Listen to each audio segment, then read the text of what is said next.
This project has a lot of interesting facets. I have the luxury of really getting to focus in on the sustainability elements.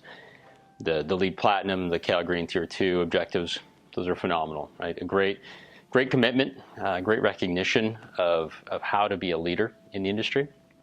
But what, as an engineer, I find really challenging and much more engaging is this real ambitious goal of getting to zero net energy on site without fuel cells, without fossil fuels backing it up.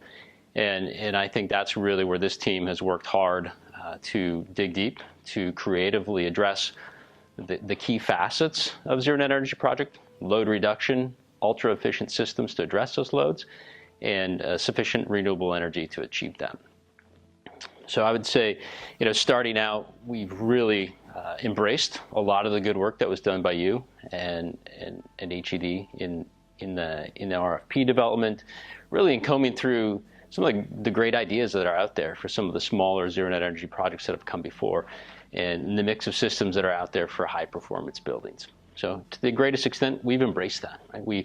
We've got ultra efficient building skin, so windows, walls, roof. We've actually really condensed the floor plate, brought it in from a 2-story to a 3-story office suite, allowing us to have diminished floor plates, get more daylight in there. So that helps towards those goals of reducing loads. We've also really worked with ZGF to help create a shading system that balanced glare control and daylight quantities with the energy reduction that it takes. And so the scheme that you see, the shade louver system, really is targeted to find that right balance of investment and benefit that we get. The next part of zero net energy, really getting after those creative systems, that's where we've had a lot of fun. And as Dave highlights, when he talks about the quality of the data and the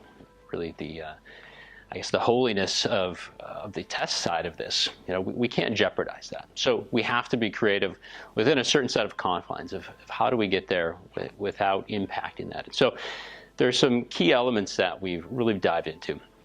Now, the first was recognizing your goal of zero net energy without fuel cells. Right? So we had to find a way to do that on site or to buy green power. But in either case, we dramatically had to reduce the energy even below where it was as part of the RFP. And so we've worked hard to do that. What I see is there's some real opportunity for conversation in the next stage of the design to see where usage schedules and the equipment purchasing, really driving your vendors to offer maybe some different enhancements or some features could help reduce that load further. So that'll be a big piece, I think, in the next stage. For now, we've recognized the fuel cells come out of the job. The absorption chillers come out of the job because of that. We no longer have the waste heat from fuel cells.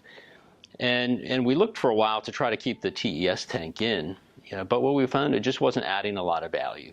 And we needed to place those dollars in a different area to really maximize value. So those 3 pieces have come out of the design. And those were pretty fundamental to that zero net energy pathway. So we now had to dig deep. We had to find some alternative paths. And what we've done is really try to embrace the climate, really look at what could we do here in a hot, dry place